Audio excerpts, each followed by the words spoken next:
Hello students, today we'll study principal ideal domain. So in order to study principal ideal domain, we must know principal ideal. So let's give the definition of principal ideal first. An ideal, an ideal of a ring, which is generated by a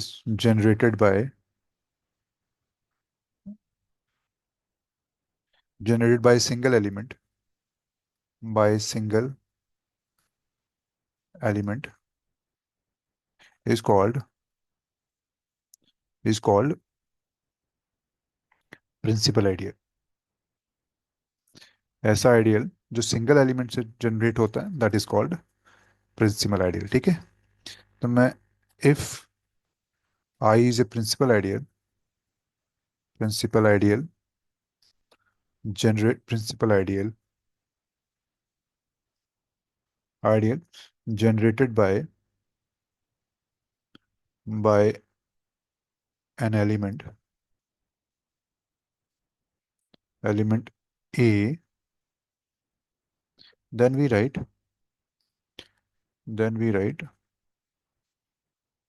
it as I is equal to A और I is equal to A. ऐसे हम अगर लिख सकें तो ऐसे ideal को हम लोग बोलते हैं प्रिंसिपल आइडियल. राइट. तो इसके लिए एग्जांपल है, बड़ी अच्छी एग्जांपल है इसमें Z. इसकी एग्जांपल क्या रहती है? एग्जांपल, अगर मैं R इज इक्वल टू ले लूँ, Z ले लूँ, the ring of integers,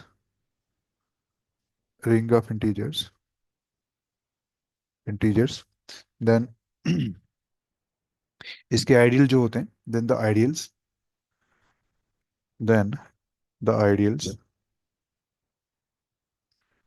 of Z are of the form nz. और सिंपली nz को हम लोग ऐसे भी लिखते हैं, n बिलोंग्स टू n, और z भी ले सकते हो. सो तो इस तरह का है, तो एक एलिमेंट इसको जनरेट कर रहा है, therefore every ideal in z is principal ideal. तो हमने देखा कि हर एक आइडियल जो है सेट में वो क्या है? प्रिंसिपल आइडियल है. फाइन. तो हम इसको ऐसे भी लिख सकते हैं. फॉर एग्जाम्पल, अगर पर्टिकुलर केस लेना हो तो n इज इक्वल टू 2 ले लो, तो 2 क्या हो जाएगा? This is a principal ideal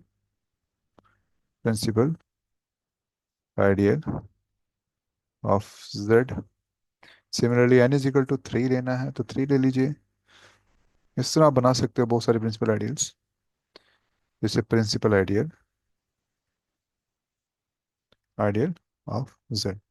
जितने आपके नेचुरल नंबर हैं या जितने इंटीजर्स हैं, क्योंकि वो नेगेटिव पॉजिटिव हो जाते हैं, तो हम लोग इसमें क्या कर सकते हैं कि उनको आपको आप उतने प्रिंसिपल आइडियल इसके लिख सकते हो. ठीक है. तो अभी हम लोग बात करेंगे प्रिंसिपल आइडियल डोमेन, जो कि बिल्कुल सिमिलर डेफिनेशन है इसकी, तो थोड़ा सा डिफरेंस है इसमें. Principal ideal domain.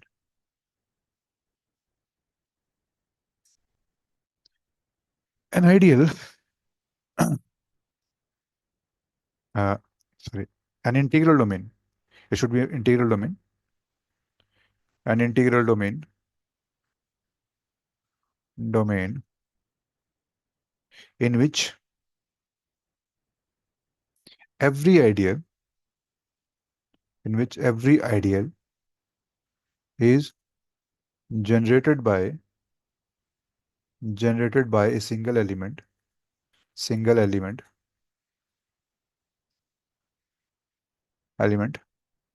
is called principal ideal domain. ऐसी इंटीग्रल डोमेन जिसमें सारे के सारे आइडियल जो होंगे that is generated by single element is called a principal ideal domain. और इन अदर वर्ड्स हम लोग ये भी कह सकते हैं an integral domain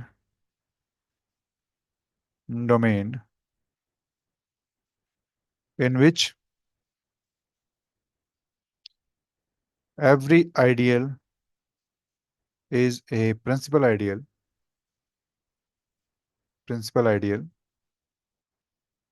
every ideal is a principal ideal,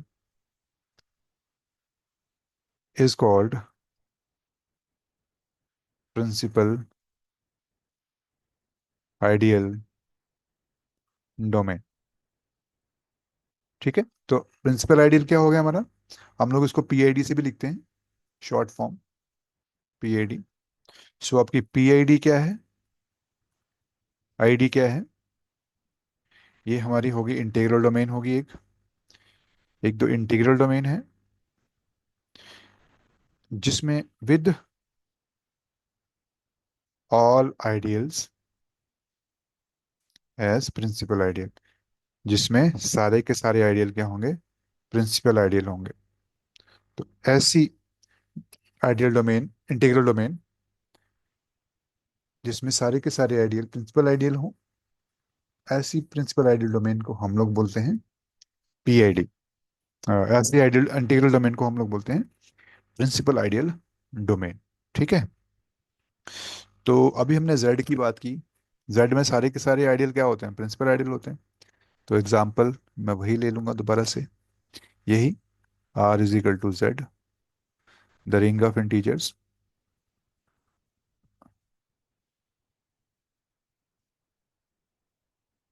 the ring of integers, ring of integers है ये।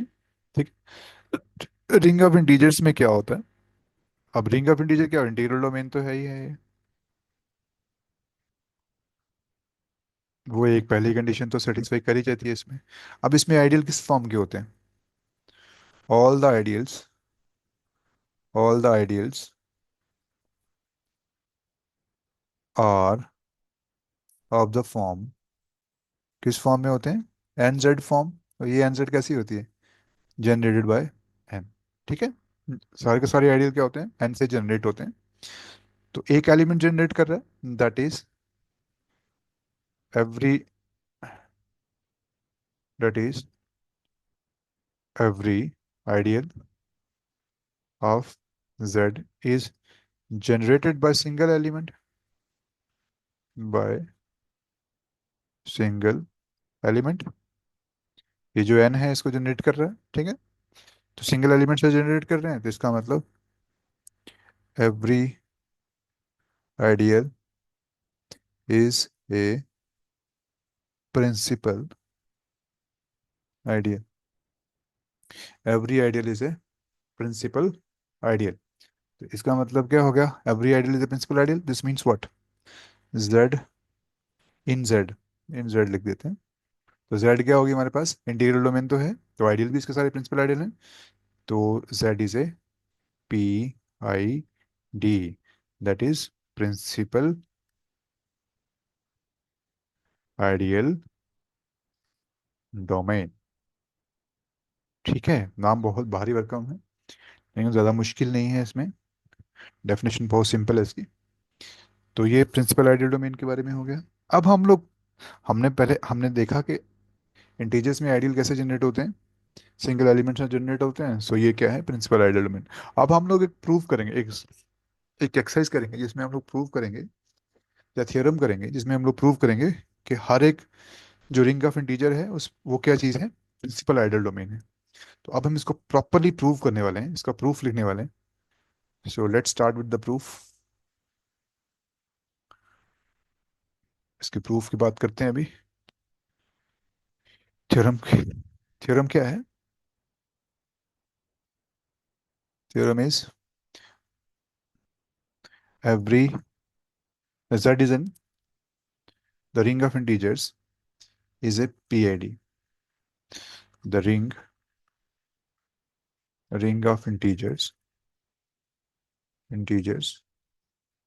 is a principal ideal domain. तो जो रिंग ऑफ इंटीजर्स है वो क्या होती है, प्रिंसिपल आइडियल डोमेन होती है। तो अभी हम लोग इसको प्रूव करते हैं, इसका प्रूफ देखते हैं। Now we know that z is integral domain, integral domain तो है ये। अब हमें सिंपली इसको प्रूव करना है, प्रिंसिपल आइडियल डोमेन है। So therefore therefore to show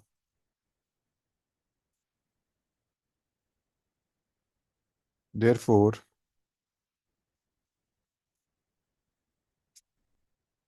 therefore to show z is a PID,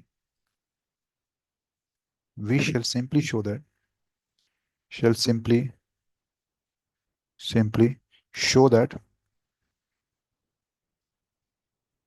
show that every non-zero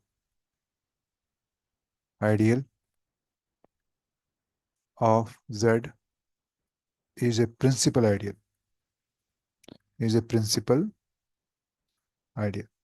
कोई भी नॉन जीरो आइडियल लूंगा मैं इसका, तो उसको मैं प्रूव कर दूंगा वो क्या है, प्रिंसिपल आइडियल है। तो लेट्स प्रूव दिस, इसको प्रूव करते हैं। तो मैं कोई ले लेता हूँ, let A be a non zero ideal ideal of Z. ये क्या ले लिया मैंने, एक नॉन जीरो आइडियल ले लिया। सो लेट एक नॉन जीरो एलिमेंट लेता हूँ, be any any element any non zero element of Z. So without loss of generality मैं इसको कहता हूँ, let A be a positive be positive integer. ठीक है, ये क्या है, पॉजिटिव इंटीजर है। ये बेसिकली ए जो है मैंने किस में लिया है, ए में लिया है। ठीक है, ये ए में ले रहे हैं हम लोग। तो ए से पॉजिटिव इंटीजर ऑफ ए। ठीक है, ये मैंने पॉजिटिव ले लिया, क्योंकि नेगेटिव होता तो मैं नेगेटिव को क्या कर सकता हूँ, नेगेटिव को माइनस से मल्टीप्लाई कर देता हूँ। अगर ए लेस देन जीरो होता तो ये क्या हो जाता, माइनस ए ग्रेटर देन जीरो होता। तो फिर भी मैं ग्रेटर देन जीरो कर सकता हूँ इसको। सो हम लोग चाहे माइनस लें चाहे प्लस लें, चाहे पॉजिटिव लें चाहे नेगेटिव लें, बात एक ही है। तो हम क्या कर रहे हैं, इसको पॉजिटिव ले रहे हैं। ठीक है। सो अब मैं एक और एलिमेंट चूज करता हूँ। Now choose, now let n be a least positive, सबसे छोटा एलिमेंट जो है, लीस्ट पॉजिटिव इंटीजर, सबसे छोटा एलिमेंट किसका, ए का, इंटीजर ऑफ ए। तो मैं क्लेम करूंगा, हमारा जो क्लेम है, we will claim,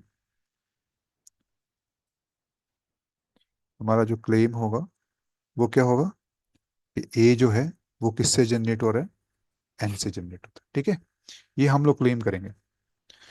so for this we have to show that, for this we have to show,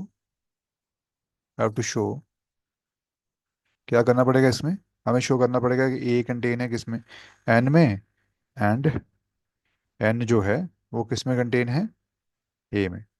ये मुझे प्रूव करना पड़ेगा। ठीक है, ये मुझे प्रूव करना पड़ेगा। तो पहले हम लोग, नाउ क्लियरली नाउ क्लियरली एक चीज़ तो हमें क्लियर है कि एन किस में है, ए में है, लीस्ट पॉजिटिव इंटीजर है। तो इसका मतलब जो भी सेट एन से जनरेट हो रहा है वो किस में सबसेट होगा, ए का सबसेट होगा। तो इसको मैं वन ले लेता हूँ। अब हमें दूसरा बताना है कि ए इज कंटेन इन एन। तो ए में कोई एलिमेंट ले लेता हूँ। तो लेट करता हूँ, let q belongs to A be any element. कोई एलिमेंट ले लिया मैंने, आर्बिट्ररी एलिमेंट ले लिया किसमें, ए में। Then by division division algorithm, algorithm हम क्या लिख सकते हैं, क्यू को हम कैसे लिख सकते हैं?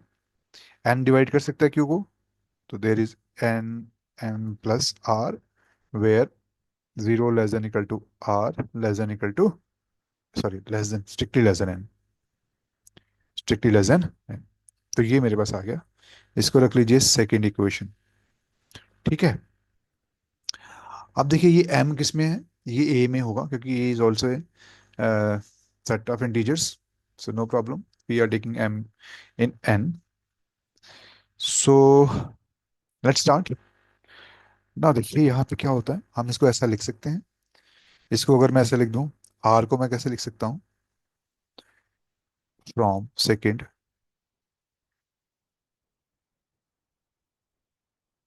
फ्रॉम सेकेंड, r को मैं कैसे लिख सकता हूँ, r can be written as q minus, q minus mn। ठीक है, इसको मैं ऐसे लिख सकता हूँ। नाउ यहाँ पे लिख सकते हैं हम लोग, नाउ क्यू किस में है, ए में है, एम किस में है, एम और एन किस में है, ये आपके एन से जनरेट हो रहे हैं। सो इसका मतलब क्या हो गया, मैं इसको ऐसा लिख सकता हूँ क्यू माइनस एम एन, ये किस में जाएगा, अ, एक और चीज़ है इसमें जो लिखने वाली है, जो एन है वो किसका सबसेट है, ए का सबसेट है, by one, because of one. ठीक है, तो this means what, this means Q minus M N, इन जो सम जो डिफरेंस होगा इनका, ये किस में जाएगा, सारा ए में जाएगा। ठीक है, तो अब ये एलिमेंट किसका बन गया, ए का बन गया। So this means what, this means this means what, A, this is R is belonging to A. ठीक है, बट आर जो है, let me, just a moment, let me clear this portion.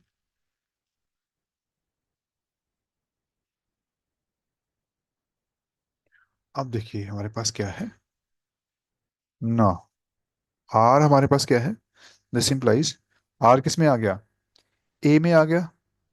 ठीक है ना, so just a moment, now R is belonging to A, but but R is but R किसके बराबर है, R is less than equal to, 0 is less than equal to R, less than N, so which is not possible, fine, so therefore इसको हम ऐसा लिख सकते हैं, यहाँ पे हमारे पास R था ना, यहाँ पे ये रहा, अरे यार ये क्या हो रहा है, ओके, जस्ट सी, देखो यहाँ पे R क्या है हमारे पास, जीरो से लेके R, zero, zero is less than equal to r less than equal to n, तो आर की वैल्यू कहाँ से कहाँ तक है, जीरो इंक्लूडेड है इसमें, और लेस देन एन, एन तक है। अब ये जो आर है ये ए में है, तो इसमें जो लीस्ट पॉजिटिव इंटीजर है वो क्या है, अब में जो least positive integer, and N is the least positive, is the least positive integer in A, मतलब एन जो है सबसे छोटा एलिमेंट है इसमें, तो इसका मतलब क्या हो गया, this means that zero less than r less than n is not possible, not possible, क्योंकि ये आर में तभी होगा, आर तभी इसमें होगा, ये zero less than r less than n, ये पॉसिबल नहीं होगा, इज नॉट पॉसिबल। ठीक है, ये पॉसिबल नहीं हो सकता क्योंकि यहाँ पे क्या है, ये आर क्या है, छोटा है किससे, एन से छोटा है, तो ये पॉसिबल नहीं है। So therefore the only possibilities possibilities R is equal to zero. अब R is equal to zero का मतलब हो गया, this means what, this means Q is equal to M N, let it be third equation from third, है ना। From third क्या है हमारे पास, ये क्यू जो हो गया वो क्या हो गया, एम एन हो गया। तो ये क्या हो गया, इसका मतलब क्यू किस में चला गया, ये चला गया किस में, एन में चला गया। अगर ये एन में चला गया तो हमने यहाँ ए किस में लिया था, सॉरी ये क्यू किस में लिया था हमने, क्यू लिया था ए में, हमने प्रूव कर दिया ये क्यू किस में है, एन में है। So therefore all q belongs to A implies q belongs to, that is set generated by और आइडियल जनरेटेड बाय n, उसमें कंटेन कर गया। ठीक है, तो इससे हमें क्या पता चला, this means that, so this means, this implies this a is contained in n, a n में होगा, let it be fourth equation, let it be fourth equation. अब देखिए, ये इक्वेशन नंबर फोर्थ और equation number one, combining combining equation one and equation four, इसको, इसका a is contain in this and n is contain in this, इन दोनों को इकट्ठा कर लीजिए, this implies that a is equal to n। इससे क्या हो गया, this means that a is generated by a single element. ठीक है, तो इसका मतलब a क्या हो गया हमारे पास, a is a principal ideal. तो हमने क्या लिया था इसको, a क्या लिया था, हमने लिया था कोई भी non zero ideal, this is a non zero ideal of z, this is any non zero ideal of z। ठीक है, तो हमने प्रूव कर दिया, so therefore every non zero ideal, so therefore we have prove that, ये proper proof हो गया हमारे पास अब, therefore every non zero ideal of z is a principal ideal, principal ideal.